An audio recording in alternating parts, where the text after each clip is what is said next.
Hello my YouTube family, कैसे हो आप सब। मैं हूं get fit by Sahib. Hope आप लोग सब अच्छा कर रहे होगे। मैं आज आप लोगों से कुछ सवाल पूछने आया हूं।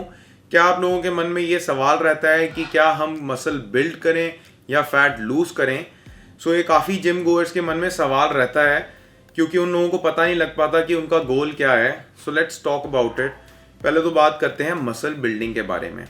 मसल बिल्डिंग आप लोगों को ऑलरेडी पता है कैसे होती है कि जब आप स्लाइटली कैलोरी सरप्लस में खाते हो एंड आपकी उसके अंदर प्रोटीन की इनटेक बहुत अच्छी होती है along with fats and carb. लेकिन अब मुझे काफ़ी लोग पूछते हैं कि हमें अपने अंदर मसल तो अच्छी तरह से महसूस होता है, हमारा वेट भी गेन हुआ है, बट दिखता नहीं है।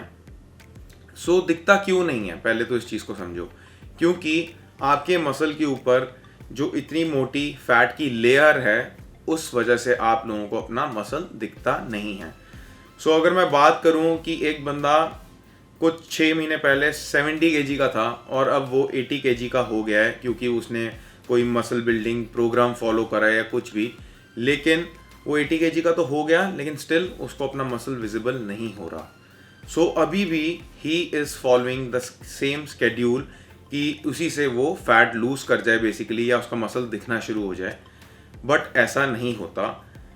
जब भी आप मसल गेन कर रहे होते हो, उसके लिए आप स्केड्यूल डिफरेंट फॉलो करते हो। ऑब्वियसली जैसे 70 kg के बंदे ने 80 kg के लिए होने के लिए एक मसल बिल्डिंग का स्केड्यूल फॉलो करा, साथ में उसके एक अच्छी डाइट खाई कैलोरिक सरप्लस की।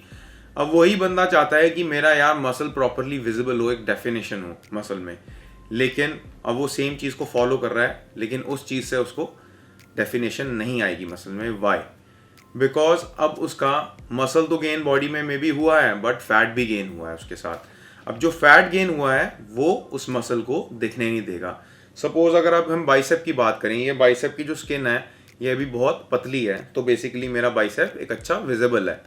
बट अब मैं इसी के ऊपर 2 लेयर और चढ़ा दूं तो स्किन मेरे हाथ में बहुत मोटी आएगी। जब मोटी स्किन आएगी, ऑटोमेटिकली मसल को रूम नहीं मिल रहा बाहर निकलने के लिए।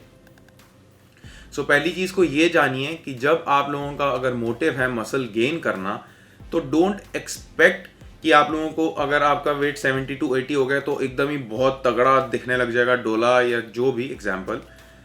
बट हम एक तरफ दूसरे पॉइंट की बात भी करते हैं कि जब आप लोग, अब ये कहीं लोग होते हैं कि कंफ्यूज्ड होते हैं कि यार अब हमने वेट तो गेन कर लिया, अब फैट लूज करेंगे तो कहीं मसल ना लूज हो जाए साथ में उसके।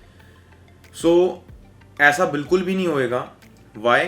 बिकॉज अगर तो आपका प्रोटीन इनटेक एडिक्वेट है, सपोज आपका वेट है 100 किलो और आप 200 ग्राम या 220 ग्राम आप दिन का प्रोटीन खा रहे हो, तो इम्पॉसिबल है आपका मसल लूज होना, बल्कि आप मसल गेन करोगे एंड आप फैट स्लाइटली लूज करना शुरू कर दोगे, जिससे कि आपकी मसल की डेफिनेशन ऑटोमेटिकली वापसी आ जाएगी जो आपने मसल गेन करा होगा मसल गेनिंग के टाइम पे।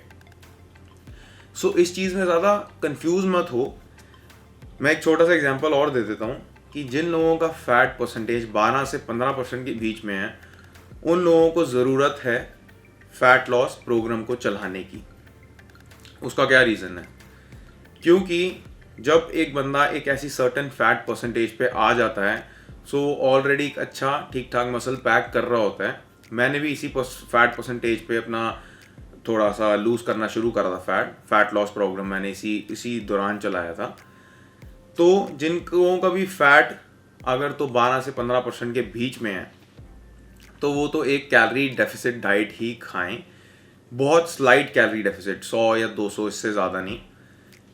वाई? बिकॉज उस डाइट के दौरान आप मसल नहीं लूज करोगे, that I can guarantee, because ये मैं भी फॉलो करता था। जस्ट फोकस कि आप लोगों की जो प्रोटीन इनटेक है वो एडिक्वेट होनी चाहिए। ये नहीं कि अगर आपका वेट 100 किलो है और आप 100 ग्राम प्रोटीन ही खा रहे हो, नहीं। You have to go into 2 times of your body weight या उससे थोड़ा ज़्यादा, कोई प्रॉब्लम नहीं है। उससे आप फैट तो लूज करोगे ही, साथ में आप मसल भी पैक करोगे एंड आपकी मसल की जो डेफिनेशन है वो भी एक अच्छे लेवल पे आ जाएगी। एंड जिन लोगों का फैट परसेंटेज 7, 8 या 9 या बिलो 7 है, वो लोग एक मसल बिल्डिंग स्केड्यूल फॉलो कर सकते हैं, बिकॉज उनकी ऑलरेडी जो स्किन की लेयर है वो ऑलरेडी इतनी पतली है कि उनकी मसल के पास रूम है फैलने के लिए और बाहर निकलने के लिए। तो वो लोग अगर एक मसल बिल्डिंग स्केड्यूल फॉलो करें तो उनके लिए बहुत बेनिफिशियल हो सकता है उस मसल को और अच्छी तरीके से ग्रो करने का। बिकॉज एक सिंपल सी एनाटॉमी है यार, हम एक नेचुरल बॉडी बिल्डिंग फिजिक की बात कर रहे हैं, हम एक कोई कॉम्पिटिटिव बॉडी बिल्डिंग फिजिक की बात नहीं कर रहे। यूजुअली लोग घरेलू डाइट से ही पतले होते हैं, मसल गेन करते हैं, मोटे होते हैं। बट अगर हम अब बात करें कि जो कॉम्पिटिटर्स होते हैं उनकी एक स्टेरॉइड की साइकिल भी चलती है जिस दौरान उससे वो मसल गेन भी करते हैं, फैट लूज भी करते हैं। सो उस गेम को आप बिल्कुल भूल जाओ, हम इधर नेचुरल एस्थेटिक्स की बात कर रहे हैं। सो होपफुली आप लोगों को कुछ नया सीखने को भी मिला होगा। Thank you so much for watching. Channel को सब्सक्राइब जरूर करिएगा and press the bell icon ताकि मैं आप लोगों को नए नए वीडियो से अपडेटेड रख सकूं। Thank you.